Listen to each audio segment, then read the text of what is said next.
tlan ro bung som le pariat na dikte ni chuan ka u fatak takani em ti po hriat ani hleinem ani po kha dam doi wangin a tal buai ve na sa thina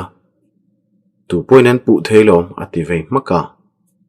apasalero kan sira ngoi rengin a lo ding thunga ka zaidam na chuan atlin tameu lo ani a that na sa chu wa nui nei ti hi thengil la keini point kan ti boi to ngai lo wang cheu dikte kalang u ka ti ve tam maka an lo ham hai ve deuh kha chu ka ring nge ya mase he tiang em hi thlen ka ring pha hau lo kele ka nau hian kan du ngoi ngoya he ti taka ril ru ti nat sakhi ka rem ti reng reng hleinem mami po chuan dikte bana von point dikte lo ko ro le ini tak tak poni lo topang ram huai ni don hi atia kanau thin rim lu tuk chom mai sen lar to maya mase dikte chu lo tang ve tlata abianga mi tui liang nge nge chung chuan kani min pom du lo hi ka dem mi lo che kanu le pa te ngei po khan min du lo in fa sha ina min kal sana ka homi lo che nia kani le ka chung ko nei chuni ni reng dona min ma mo nai nei pho chomi ron thria tir don nia dam thlap hian ati a he mei chenau pang hieng tiklai khan nge lo puitlin tak thut chule trong lovin dikte chu kan en thap rengota athin rem viau tura ka ngai line ani hiang ngai dam hne hle ti chau chu ka hriatani dikte bok chuan hi itana umami lei hi nia indu zong ani ka be se chuan hei ka phone number ani boka tin a thil khai lai le lekhathem number in ziana chu thu thlenga ada kan borok rit lutuk chuan tho ti pik tak zet to ani chuan enge motal soi ve se ka ti wang chuan ka mel ko ka kuang ko at chung hian chuata lo mel daya mami chuan dikte tuna tang chuan kanau ni reng tong ril rutina su ati paina ku a soitur ka hre lo tluk zetin ti tur po ka hre chuang lo dikte chuan ani chu mel le wangwanga adu tok ta niang kalang ule ka man to e ati a achuk chu kan u naw chuan ngoi rein kan zui ve ta ngala mami meu point soitur a hre to lo ni karing kan ngoi thap hloma motora thu lupa chuan in hotlang hal don nge kalduna te neem ka ti ve ta shama dikte hi lainat veu maila ril ru kan hriat pui lawa adu phot chuan khoya po hroi turin kain pe hle ti ka hriat thei chinani mami chuan dikte mel zau pa hian dikte kalduna te neem naw pang school bana la hun chuang lawa atia dikte chuan nuya du chuang lawe mut ka du ber ni zan khan ka hel holani karing kamut lei thei lawa kamuta chuak deuh ati te daya amit le nar vel te chu le sen deuh hlar ma se ni china thil thleng te kha hre om point om le to lawa mi chetur chel tak zong ani chiang ani mami chuan ngai thawak lo ti hriat tak hian dikte chu en zuya mase ka en rol hun nin ka hria in thleng photila mami po hi fala biak ka duni a thalom hadam la ru film takin omang che kan duang diak diakin eng thil ma thleng don lo ti hriat turania chu chuan lungoina te po min pethin ya ti ve luama ka soe moi poni lo in kan thlen chuan umam ti turong ri chong lo re lo te ka muluk don ni o dikte chuan atia muro mase iu kom reng ti hriala ka duania dikte eng thil po kan soi dun thei ka ti thin kha min ring tro alo ti ve boka me che pani te in biak na chuan mak deuh main min khoi deuh tlata ke po hian mamo ka neya ka eng kim ni tu le ka har san na te ka hlim na te min trom pui thei tu turom se chuan ke ma ruak om tlat hi akim thlapang mole chutia tu yang maya ka lo in ngai tu an no man chu du lo in mami biak lok che ka dunia chon office lama ka le tang ka tia dikte na pindan kong ka kharfel nu chon kanau choroin in hera karil runat zia hi hre thiam ve lo topang ani tong kam wang han ka tliak nop ni berin ka hria atingal borbora ka thin lung hi thir hmanga siam ani bik lawa na theile lungai ve thei ka ni ti hre thiam lo top zo ka niang mase ka ngai tu na chu soi chua kher tul po ka ti lawa local te chokala ma son ti pa chuan chauka chuan ka kal ngala hetiang boru khen min ti ha thina siam that thei lo tur ngai to a indom kun reng chi phe chu ka ni haulo hengte wang hen chung te le thian te ngei po ka hel ram thina ni kha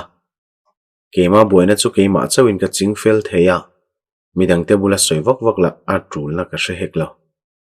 Kanao chuan thingpui kan chuang ngai o thil thleng te noi wang han kala hadam theilo nin ka hria thingpui te in la zia deuh mana aron tilut borbora kanao hi meichia po nu ve tak mai nia atan chuan khang thil te kha shem hun tluk zetarap thla kan nge yang dokan ki la thut pa chuan hanlung takte ahangin ka dunia ka ti ve zata mamin dikte hi danangin kan ta ni thengem mi chuang ompui ang mai maya in ngai turin ka du mi lawania ati chen ka en vata ngai dan thatak nin ka hria ka soi to kha kanau hi kong tam taka ke aina pui tling da izoka tuna thil soi poi ngai tuna chang ka hria thau lo thilani ti dan kong te chu omang chu ma se amai biak ma sak phota nga yang pasal dan themi ne ya ama ron la that jok ka ring ka lo ti a kanau chu ngai tu nei ti hre tak hena bunga ta naktu ka lo hodon lom arang lamin ti felwatila thang sonenge isoi du chu ati zom le a kan ngai tu nai nang lo lutuk chu kan nui chuak lo chawni ke hi chu police ti taka a che zonga thil thleng thei chau ka lo ngai tu a ma se hi chu thil mak po ni chuang hei ne mole dikte ril ru tur hi kan thre phadon mi lawa thil thalo ti mai te ka hlau dewa ni lo ngai ven zual deuh don nia a chung ko nei chunin apum du lawa tuna hen na takin liamani don ti hria ta tha mishing be seina nei to lo te mi hlau om beran ni bok tin pe hel deuh tak chon ka selfie a dikte hi nularil ru thale fel tak nin ka hria hetiang em hi chu ti during che lo mai la thleng the ni miao sini kanau chu thutna tanga thoin dikte pindan lo che en vuta oi u ka hlau thong mangi a ka ve en dono ati chon thu turin ka lo hui wat thunga heti ruma chet mai chon fu lawang tabula chon adinga engtinge ka ti don a thi vai chon oi ke chu shom ka ti e ati deuh renga awan boi thlak thine o hetiang rengot te chon hadam tak poina omtir thei don em ni thute khatia buai chu kha ngai hleinem ti pa chon ka po thuleria a thingpui chuan so borbor po a hrele to mi lo thingpui hi siam phot la ka hrilang chetin gas off tur chon ka tho ve thunga thingpui no ni do kana ron chomnu chuan a che dan le kalna te lo ngai ven ru dewanga aum dana thil dang lam omem ti te thlengin chi kang che chuti lai chuan a ril ru la peng turin i ti pui fo ngai don bokania ni chinai ro man na po kha soi pui rangla that ka ring tin ka hrila a ril ru chu ala nuam che lo ma se hadam tum tak chon tho ka la ham hama kanau hi ka ring to ka ati thei don ti po ka hre chiang veu bok kanau te in ka chu san thleng chon dikte mail mu turom lawa amu hil thei ni chon thil lomom takaniang enge thleng don threlok theilo maila boina pakhat chu ching felta anga kain nga ya dikte chungchanga po ka ti thei tok ka ti ya mami ne na in belenga du thlanna chu thu ani tong chu kan ti lui thei ani lawa adu ani ro chon u naw kan ni thei thunga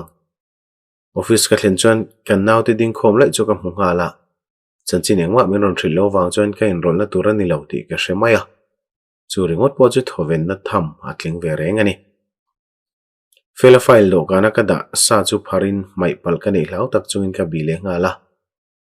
he thil hian karil ro lu aviawa ma se malak dan tur wang lu tuk chen min ti boi ru veu to thung postmortem result da tang la in thil thareng ma hriat bel turom chong lo a ngonga vina kha thi pui berania azua in ti jong chu kan hriat bel ni mai karil ru tinom lo tu ber dam doi ro athi sena muani lo thunga rin hel ro lawin ka thian pa hen dam doi lo zoru reng ti po achiang viau mai bo dam doi le rui lo dang zor tu te po hen suman it wanga zoran ni veka chutiang tho chon ka thian pa po kha it na solat lu ve ti na ni maya pom har ti viau mai la thu dik chu lang tlang reng to ni dam doya sum do na wanga thi ani ngei po ka ring het me bo khang mei che biak thin te nen kha chuan mi pat mei che na lama lo in kompon ni mai theya KS kan ti mai te hian rui lawa sum do na lian thaman khoi tam thlat lawani ka soitong khan anin zorna kongai ro an thok kho fo thina rui lo ngai le in zor bok kha chon an that lul lawang arwang omna la ya khan tharum thona hnum ma mu turom lawa ol sam taka felan nun na la tur khat chuan thanei ve tok takani angai dona chuti ni chon mi pakhat ai tampon ni mai theya damdoi zuar thin te ka hrut ko le deu ngai don ni om takani chutia in ngai to boi taka ka thut lai chon kabul thu thleng ola chon rin liana aron thua lo biak tum na la ka nei lo sa iwa boy am ve case boy pui ni chuak ma sani mo ati po chon hoi chuak lem lo hian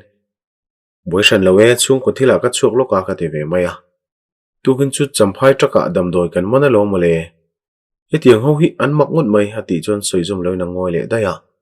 ke ngak theilo pek chon eng chumo maka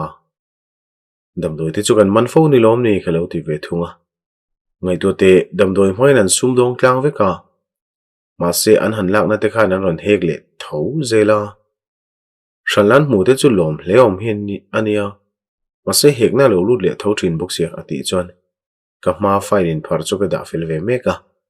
thileng ki ma hian political ve kalom hek tuan nei ti khak ke ni chuan kan thria ni maya ma sen ron hek chanero kan soi chu khera rem lo ti chu shet kha chen khat te chu in rem siam na kan nei pui wang te poni ve boka tu ti shet lo na ron reporta a shal tu te lan soi du ngai bok si lawa heti zong hen han ngai tu te an sum hu tu rangai reng ani chuan an ni tan hek du lo chan tu rom hlei nem ka ti a kabula thu chu ngoi wang wanga aron nu chu khaka a hau mai mai mangai o politics ti renga engma hi thil tham lo ni hi lu hian no pa chona ti a ho hlei nem an thil an ti kwal vel dan hi fin thak kalo ti view sin khati po chon lu min thin sana kan naw te ve nei lo lu tu khi ko thin ngo tani sumdong ni taila chu ka hlok lo ngo tang hati ta ka chon ke po kan nui ve tang nge a ama nen hi nei me em ani thingpui du veng em a hangin in mai mai te anga ti te da ya ka hnial lo zong takani tlai bana chuan tu lo fe in lal rin diki kha mule mai in ringin ka zong ru deuh tlata khanula khan ke ma ngong ani dan hi achan ka hrebi tlet lo ani ama zana kan thil leina hun ka tlan pe lai chuan kamel kwal na sa zola khuala eng boka dorin pho chok pun lom lo a phone number ka chu nei to thomai la han biak te top chu tloma ka la ve deuh sia chuan lam tu la ka van reu mai boxi hetiang takhian ka khua har ngai om po in kala hrelo sente yom wang te po khani mai the ani nen la khan kanin bezui tamia lawa ka biak masak vai chuan du em wang po ni lawin ka tan lak lo mai te ka hlaw ve dewa ka me che du zong ni ngai me lo lal rin dikin ka ngai tu na lu tareng mai hi ka thiam lo nge a thiam lo ti po ka hre thiam to lo zanria kai lai chon thu thlenga ka phone da chu lo ri ral rala a choi lai ngak theilo tur khopa thil man mo thla kom karin lo wang chon chan tum na ka nei lem lawa phone hi tangkai view thin ma se enga mo chang chon nun ti chep tu ni mai hen ka hre thin chanchin thar ngai thla chunga choi ka niya tukin lama andam doi man te wanga ram hruai tu te dem na le in chir the na sang sang te chon ne ti za deuh tlet le ngala ram vei in ti te hian la na le thu ne na chen du ni hen ka hre thin mi puite abikin kut na thok tu te man ro tan chon mang thini chon lai ti na ve thina ni ka kut te silin thleng te po chu kan nuai nga zu chunga ka phone lo ri le mek chang tur chon ka kal ta ngala avan poimo o mol mol ve tia phun hlak chung chon phone chu ka bana o mami thil thleng au mem ni ngai thavak lo hen ka ti a iwa chang har ve ngei ti a dikte nen po kanin beto ka rot na kha pomania aron ti ngala so ka ya a that lo chu I pasal chi beta em ka ti chon aila belo mai chana shil ka du ri zo ka I man chon lo leng peila dikte hian long thu soi du niang ole karon peidonia na pang pani te kha ice cream karon ken sakang angei tur chon kan ti zui khera ka chai kol kha to ema akhor thla ka lo mole a tu lo ron ken hleksu woite pe chon na patui le tonia a ti ngal lara hetinga ang hlak hlak hi ngai nom ka ti tlat thina phone kan da nu po chon kala nui war war renga nau pangang mai ka fiam thini sim tum na po ka nei lo ka be se ai da in dikte mail chu mu nu ma atong po ama zong ai khana jang khain ka ria dan pa ngai nau pang pani te chami lo bo ngal chuk chu ka an zir lai te ba ka an unaw in hauna te report an pe ni bera a fel jok le thiam jok ni chu chanin nial pa reng boka an bula hi chon kho harna hian huna chang thin lo mami chon boite pindana computer va khoi le phot mai teu puitleng ho nau pang shet ve lo chi kan soidona atia kan thil ti tur soilang kher chu tru ti viau lo maila engma pe chu ka soilo kanau te mani sen faten en ko dana hian ka in rol ngai lawa anu le pate anni miao wangin tha an tiang chu ka pom sak mai turani nau bang pani te lu bo no chon ke ni pathum chu kan la thu thapa mi pom chun leu pa ber kan inang in tong ma sabera ka changa dikte I choi tu yem so ei tlem chu cher olania kan ti ve ngota thil tu tak ponilo dikte chan nui sang chung hen ei thau mai min ngai tu lu tu ka katana nuam lo zo ka lo ma lo ti ve wata soi le tu pok hra chuang lo kanao cho len ro thuaya dikte kan chung ko mi le sai ni tak tak to dona soi dui nei chon tu na soi hi that ka ring he kan in zom na tur hi mi zong zong in an thiat khera tu lawa tu hne na ma in soi fia kan balo bok ka ti kha atia hetianga hian a lom kanao hi ka chuan em thin ati tur le a soi tur chin a hre em reng mai ni dikte chu a thodeu haka lom thu soi bak engma soi tur ka nei pon ka hrelo voina karil runat zia kha soi chu mai dan po ka hrelo hial zoka wase umami ne na kan ti ti nu ka chon ka thol hok ni mai hian ka hria nangni hi ka tana pathian ro tin ni ti ka pom thlapa in phalani phot chuan ka chung te ni reng to anga ti a traplo ma se ti tak zelang renga midang te tan pui thei tu ni chu nuam ka ti ro viau mai bok hetiang thili ka tiang ti ka ngai tu ngai lawa ka ring ngai lo bok midang te tana ka ti ve thin te la na wang chau ni thin ma mi chuan ka lom nei soi ngai na po ka hrelo engkim hi pathian ro ta ni a kan hne ni lo thlen theina tur kong ero a har sa deu ni tro ma se vuina tur om mi lo ania ini khan an bula om turin som ta che se han ngai tu te ir thei dan tur kha sum lam chu ka soilo khatiang in chunga khosa kha ke chu rap thla ka ti ente dikte ka u ne na inin hu dan te kha makasin ke chu pathian ro ta ka ngai mi ati siam siama a soi tuina thiam boka ngai ro thei tur ting chon amak te noi ve em bokani trong tuma ka ang zo to chuma min khal le a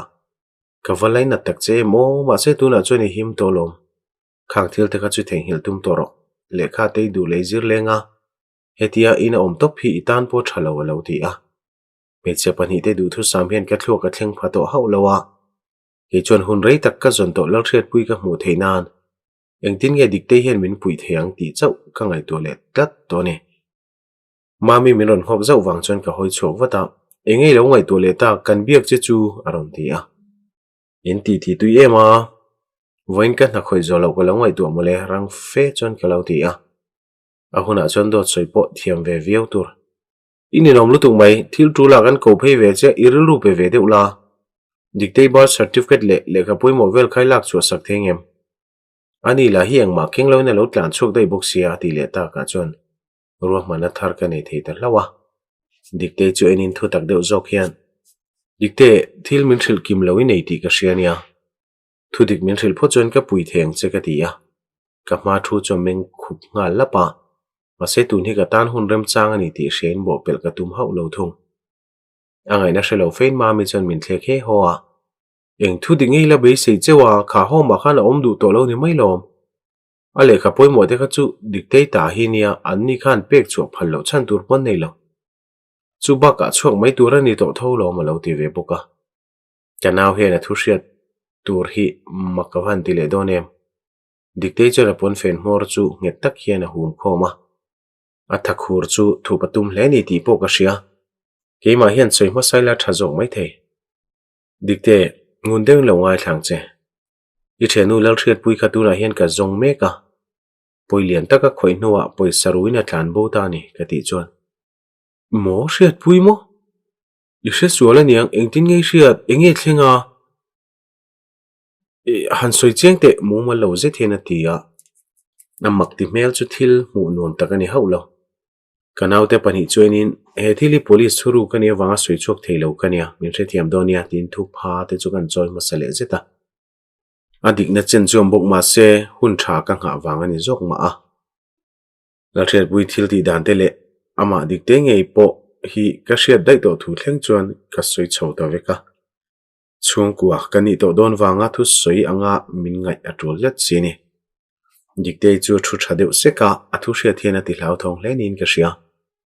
hriat pui chu kum kha doni zon hnu poila humi lo mo athilo wang te ro ka thenu kha thilo wang te ro zar zo le na kharam huai ni kha athilo chu poi hle mai ron ti chuak tange nge a atira tangkhan ngai dan nge deuh mai kanei to a fin fiana chu tu na hen kanei thei to don in ka ria phok fe min lo thlir tu kanau chu enin tuin tur vala lokte dikte hian amamo katia ani la chon chet mai na chang la hrelo zui mami tui vala te ring de uzo ka ti le ta ka chon rang zet hian a thole loya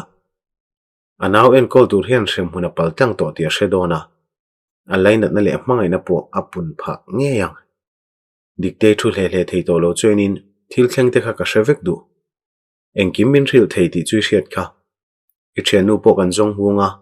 a thiam lo ni lo ti kan fin fia thei ni chuan ani chu him hlau do na sin tin ka thlem tana min pui nge ti chu garing hlel hau lo ma se a soi se thin ti kha hriat angai tlatani karin hlelanga pong sualan lo ni pheichon kha case ka bo zui zel tumna connection lawa case tam tak chin fel lawa kan kalsan ti zinga tel ve don tin ani mai a chui tu lamin kan bo zui du miaw lo chon chuan nam siam te mai mai thil har sa ni hleine mami lo ki la chon dikte tui in tur no in aron kenga abula thut ve pa chon hei in phote engma hlau turi nei to lo nia tin a hnem ngal mol mola dikte chon tui chu in zo hal veka mi tui tla po ka mu ve ta chawani kanau chon a hnunga du takina chu sakhau hawa keiro dikte tong hun nga kin ka thungoi renga kanau chon room fe ma hian min mele ram thina eng poima ka soi tup silo dikte chon mi tui suk chat pa hian min the thiam ro ka mi tui tlama thil tuka I ka thenu chu ka ngai tu emai him le hlim takin aum tura ka ngai sin mole ke ai na no pang zoka ka thil tiang te ron ti ve tur han ka du lo ati mol mola a soi dikin karing naw anga lo en thin kha chu akong zong te kharon zo ve turin du hau lawa tuna hian eng din huna nge din kan hrelowa kan zon hu wat theinan min pui angai don ni in tirim hrefe hian ka lo ti vata diktein puniki ati lai mek chu lo pot chatin min pu to su unaw kan ni to dona mami min ko thin ang hian min uro uniki min ti mai ro ka lo ti vata min pompui ti lan tir nan ka naw po chu lo bu ve ngata dikte chu na zawak lo hen a then saka